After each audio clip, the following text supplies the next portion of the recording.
A new federal grant is allowing the Portland Fire Department to hire 12 firefighters and return a critical rescue vehicle to action. Brian Knobloch talked with Fire Chief Fred Lamontagne about how this money will benefit the residents of Portland.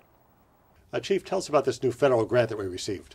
We received a grant from the Federal Emergency Management Agency that is specifically designed to augment fire suppression activities in the city of Portland. Our goal is to get enough resources to anywhere in the city within 4 minutes. As we all know, 4 minutes is critical in two facets. One in terms of fire suppression, but also in terms of emergency medicine, in terms of impact or irrecoverable impact to the brain and the heart after that period of time. So this grant is designed to augment that. Now, we've been sort of building up a deficit in terms of staffing over the past couple of years due to budget considerations, et cetera. How will this help that? Well, this will allow us to get the appropriate number of firefighters to initiate a firefighting activity and also augment our ability to handle the simultaneous emergency calls that we receive.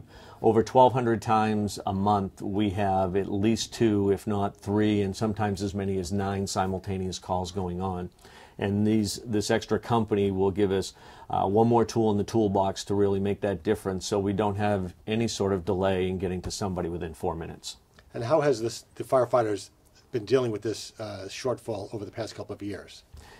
What we've been doing is we've been adjusting our tactics in terms of fire attack. We always put life safety first, and some of the challenges that we've been left with is our methods of extinguishing the fire, gaining access to buildings, and managing multiple calls at the same time has been the challenge. So in some cases we've seen a delay in response. In other situations we've had to change the way we attack a fire, but ultimately we put life safety first, and our tactics have been adjusting accordingly, and this will make us a more efficient operation to manage not only just the incident we're at, but also the other incidents that are going on at the same time. And will these new firefighters be spread across the department or in one specific area? They'll be staffing a vehicle out of Bramhall Station. We've done some time analysis in terms of response territories, and we feel Bramhall is the best location to put this truck where we can service the peninsular area where we have a very densely populated area, a lot of buildings that are very close together, and support the deering companies who are seeing an increase in call volume and are out of district quite often. So this is the heavy rescue vehicle. What sort of situations is it used in? This vehicle is used primarily for search and rescue and forcible entry at a building fire. It'll also be a specialty unit to turn around in terms of hazardous materials, specifically like carbon monoxide monitoring, gas leaks, and in that it'll also do vehicle extrication, and they'll also have the ability to do emergency medicine as well at the advanced life support level. So it'll be a very diverse truck with a lot of capacity to really fill all of the needs that we experience in a city that is as large as this. And this truck is not being used now, correct? That is correct. This vehicle has been in storage since the elimination of the positions over 2 years ago. So this is a real tangible benefit for the people of the city of Portland in terms of their safety. It really is. It allows us, again, to manage, several small incidents, 2 or 3 medium incidents, and certainly helps us for the larger incident. But it'll also be the more technical aspects will aid us in managing it, from hazardous materials to vehicle extrication. Now, this grant is a 2-year grant. What happens after that? Well, as I committed to the council, and I think that the union leadership here is also in agreement, that we're going to really explore other alternatives with our neighbors, with private sector communities, to keep this very important functionality going after the 2 years of this grant.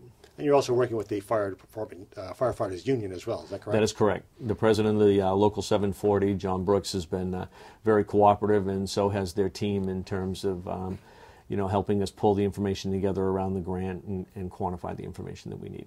And what's the timetable for getting these new fires trained and on the job?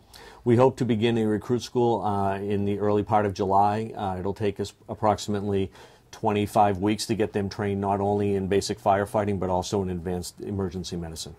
And the authorized strength of the department is 205. Where will this bring us up to? Well, the 205 would be an additional 12 people, so we'd go to a position of 217 firefighters.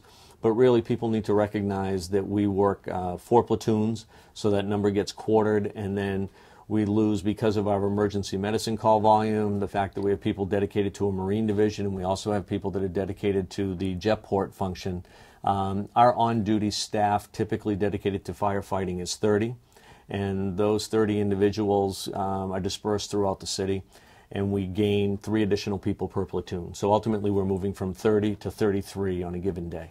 So overall, this will be a really big benefit for the city of Portland and their fire safety. Firefighting is a labor